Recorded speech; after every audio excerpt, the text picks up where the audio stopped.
Hope is like a road around the country. There was never a road, but when many people walk on it, the road comes into existence. We're going to start every one of these with a quote because that just seems like a good way to jump in, right? So, okay, we've gone over world market capitalization. Now we're going to dive into a few different markets. This video, we're going to dive straight into emerging markets and international. What is emerging? What is international? Why are they separate from one another? Why does emerging get its own little category? And how are they different from the U.S.? You'll have to wait for the third video to dive into the U.S. because that's probably the one everyone wants, right? So let's start there. Adam, emerging markets, international. Why? Why split them up? What's the difference? And then we'll get to why it's important to have it in our portfolio. Yeah, absolutely. So I'll answer your question very generally, and then I'll actually answer a question you didn't ask, and then I'll get to the question you did ask. Generally, it's useful to split them up just because there is a difference between the United States and, the Congo or Estonia, right? Like there's different levels of development in different countries. And it's helpful for investors to be able to have buckets of, hey, these are really highly developed economies. These are kind of the next most highly developed economies. The line is a little arbitrary and like reasonable people can disagree. Like as an example, depending on who you ask, South Korea might be a international developed economy, or it might be an emerging market economy. So it kind of depends there. But to answer the question you didn't ask, one misconception I think happens a lot is assuming emerging markets are like the least developed countries in the world. And the answer to that is most countries in the world are not even necessarily in an index. So like if you don't have a regulated capital market or appreciably sized stock market, you're not even going to be in an index. The next level up from that is something called frontier markets. So this is what I think a lot of people think of in their head when they're thinking about emerging markets. So frontier markets are, the handful of countries that maybe have some capital markets, but they're not as fully formed. Like Pakistan would be an example of a frontier market. Emerging is the next step up after that. So it kind of passes the threshold for they've got a capital market, they've got a stock market. It's reasonably stable in terms of expectations, in terms of rule of law and things like that. But it's maybe still a little, young, or there's still some maturation in terms of all the regulations around it. And so examples, South Korea is in some cases an emerging market. Poland's an emerging market.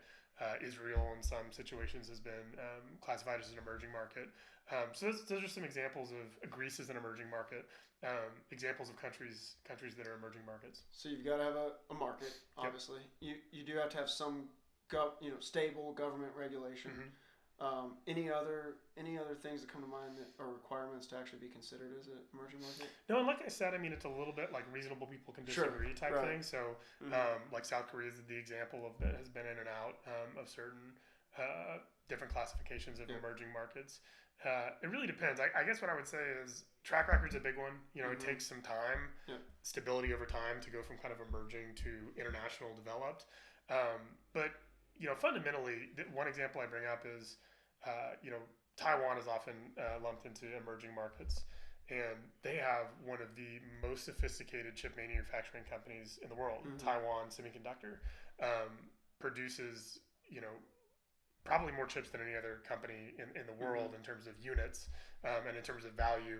Maybe it's up there with NVIDIA, but it's an incredibly important, sophisticated company. And so I say that to say, for people thinking about emerging markets, they shouldn't think of it as like, oh, this is just like the local utility at a less developed country. Like there's all types of companies and all types of market segments. That's good. Yep. That's a good distinction. So that's a good segue too into international developed. And just a quick fact, again, as we said, the U.S. represents around 61% of world market capitalization. That means that international and emerging represent the other 40. So talk to us about, okay, we've kind of defined emerging. Now let's go in more to international developed countries, maybe some examples, and how they got from emerging to international, or why they're considered international instead of emerging. Yeah, absolutely. So these are going to be like the UK is an example of one, France, Japan.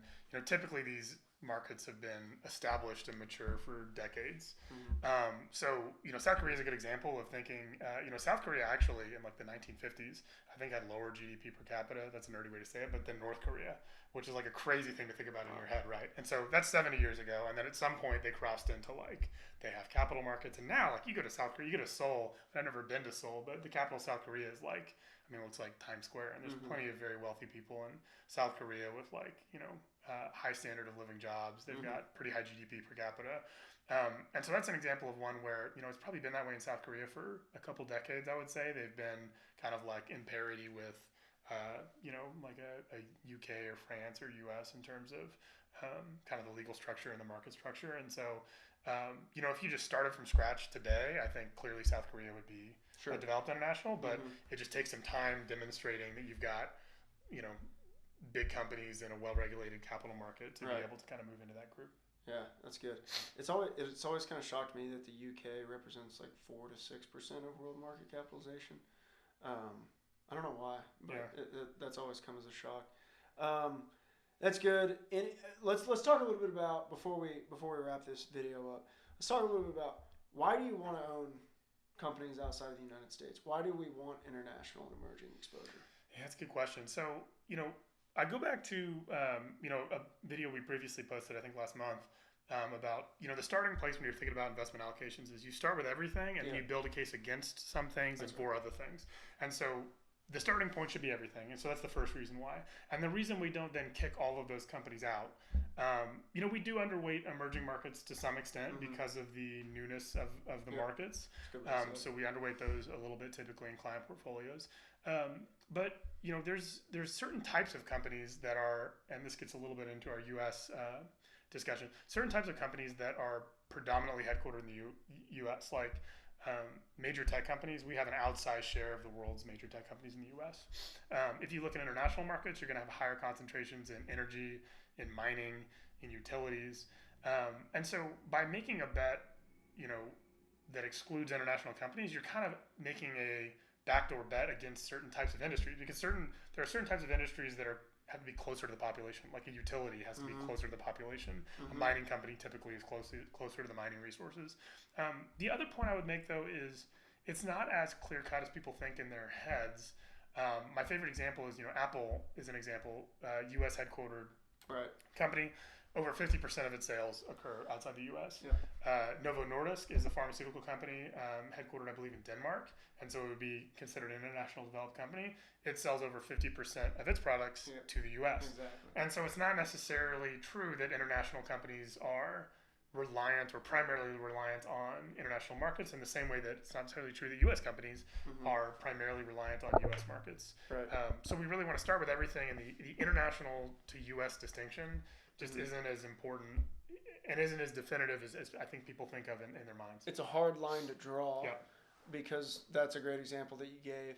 And also, it's just, what if the next big thing is invented in the UK, right? Why, without good reason, would you exclude that from your portfolio? And again, as we always say, this isn't portfolio advice. Overweighting, underweighting, that's everyone's own decision. We're not here to tell you what to underweight and overweight. What we're here to do is to say, hey, it might be a good idea to start with everything and then make decisions on what you want to exclude instead of just doing that by choice of, I guess, the fund provider or the fund that you choose, right? So start with everything and then make your own decisions away from certain things. Absolutely. So instead of letting that decision be made for you, I guess. So that's good. Anything else you want to add in on international before we wrap this one up? No, I don't think so. I think that covers it. It's an important, it's like you said, emerging markets is maybe a third of that 40%, and then international developed is 2/3 of that 40%. So it's a really sizable chunk of the value of all the companies out there in the U.S. And it's great international companies out there: Toyota, Spotify, Novo Nordisk. Tons of names out there that are household names that you'd recognize that you probably want to consider having in your portfolio. Don't take my Spotify away. Don't take my Spotify account away from me. All right, well, that's great. Thanks for tuning in. Next month will be on the U.S. And I guess that's that. Thanks, everyone.